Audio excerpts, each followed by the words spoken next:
Howdy, salam buat teman-teman dimanapun kalian berada. Selamat bersua di episode keempat. Nah, di episode kali ini saya akan membuat video series tentang menulis. Berbicara tentang menulis atau membuat konten, salah satu tugas penting dan utama, boleh dibilang utama ya, itu adalah menemukan ide, ya mencari ide untuk dikembangkan menjadi sebuah tulisan. Gimana sih caranya agar kita bisa dengan mudah menemukan ide-ide tulisan itu? Ada banyak sekali cara yang bisa gunakan sebenarnya. Kita bisa mencari ide sebanyak-banyaknya itu bukan hanya dari literatur, tapi dari sebuah film misalnya, atau iklan-iklan yang kita saksikan entah itu di televisi, di media cetak, atau di media billboard ketika kita ada di jalan, atau di YouTube misalnya, di iklan-iklan digital yang kita saksikan. Selain itu kita juga bisa mencari sumber ide itu dari ngopi. Jangan salah nih teman-teman, karena ngopi itu seringkali akan memunculkan ide-ide baru ketika kita ngobrol dengan orang lain, kita saling bertukar topik pembicaraan, kita akan menemukan bahan-bahan untuk kita jadikan sebuah tulisan. Kita juga bisa mencari referensi atau ide tulisan itu tentu saja dari forum, entah itu forum formal atau informal.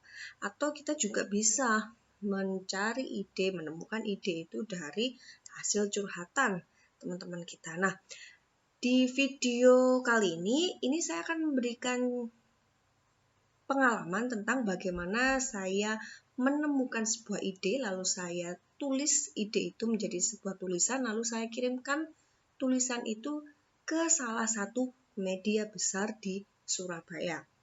Waktu itu, seperti apa idenya? Ini dia. Surabaya Panen Buah. Itu adalah judul awal dari konten yang waktu itu saya kirimkan ke media cetak regional di Surabaya. Jadi ceritanya, suatu ketika saya lagi perjalanan pulang sehabis kuliah. Waktu itu siang hari.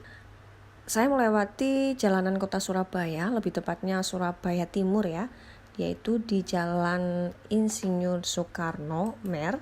Di situ kebetulan saya lagi berhenti di lampu lalu lintas karena kebetulan lampunya menyala merah waktu itu. Menariknya, ketika saya melihat di sisi kiri, di situ ada laki-laki yang menurut saya waktu itu umurnya mungkin lebih dari 40 tahun.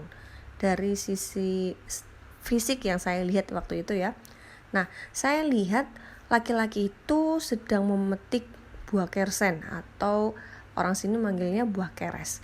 Saya lihat laki-laki itu memetik buah keres langsung memakannya dengan begitu lahap. Saya pikir, wow, kenapa orang ini sebegitu lahapnya memakan buah kersen atau buah keres itu?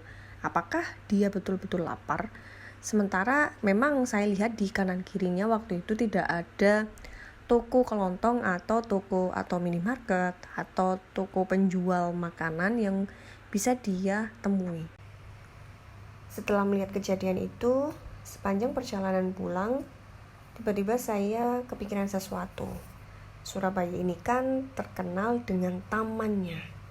Karena sesuai dengan program pemerintah saat itu yang sangat pro dengan penghijauan di kota Surabaya. Terkenal loh dengan tagline-nya Surabaya Cantik. Nah, kita sama-sama tahu, warga Surabaya juga sama-sama tahu bahwa di sepanjang jalanan kota yang ada di Surabaya itu selalu ditanamin tumbuhan atau pohon-pohon. Selain untuk mempercantik kota Surabaya tentunya, tanaman-tanaman itu juga akan menghasilkan udara yang segar dan penghijauan juga tentunya yang enak dipandang. Dari situ saya berpikir, andainya nih pemerintah menanam tumbuhan yang menghasilkan buah seperti mangga, sawo, belimbing, atau pepaya, atau buah-buah lainnya. Menarik sih kalau suatu saat pohon-pohon tadi itu berbuah, warga Surabaya bisa loh menikmatinya bareng-bareng. kita rame-rame bisa mengambil buah, memetik buah, lalu makannya sambil ngobrol tentunya, ngobrol satu sama lain, sambil menikmati hasil panen se-Surabaya. Dan buat pengendara nih ya, kalau sewaktu-waktu dia kelaparan dan di kanan kiri lagi tidak ada warung atau tidak ada toko yang menjual makanan, kita bisa loh dengan sangat mudah kita bisa memetik buah-buahan yang tumbuh liar di sepanjang jalanan kota Surabaya, dan itu semuanya gratis.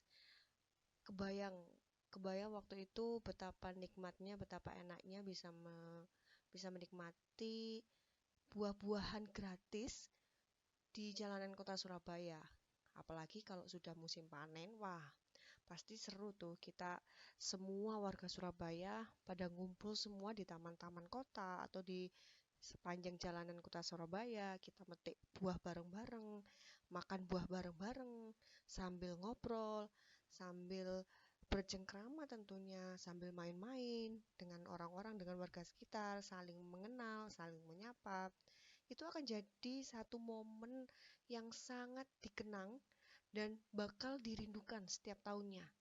Warga Surabaya pasti akan menanti kapan momen panen buah itu lagi. Seperti warga Jepang misalnya yang sangat menantikan kapan musim semi tiba atau kapan ketika bunga sakura itu mulai tumbuh dan mereka bisa menikmati indahnya bunga sakura itu rame-rame. Dan kayaknya nih ya, kita nggak cuman bakal merindukan momen panen bareng nih, tapi pasti bakal ada cerita menarik, cerita-cerita lucu yang kita dapatkan juga. Kebayang nggak sih ketika kita lagi asik motoran di jalan, tiba-tiba kepala kita kejatuhan pohon mangga. Pasti sakit banget tentu, tapi menarik kan? Nah, ide yang saya dapatkan ketika berkendara di jalanan sewaktu pulang kuliah tadi, akhirnya saya lanjutkan menjadi sebuah tulisan gagasan, dan itu saya kirimkan ke media cetak atau koran. Dan tulisan saya itu lolos alias layak tayang, tapi dengan sedikit perubahan. Seperti di bagian judul yang akhirnya berubah menjadi menanam buah di jalanan Surabaya. Oke, di episode selanjutnya saya masih akan tetap membahas tentang ide menulis. Saya akan bercerita tentang pengalaman konten yang pernah saya buat. Terima kasih sudah menyaksikan episode kali ini. Sampai berjumpa di video berikutnya.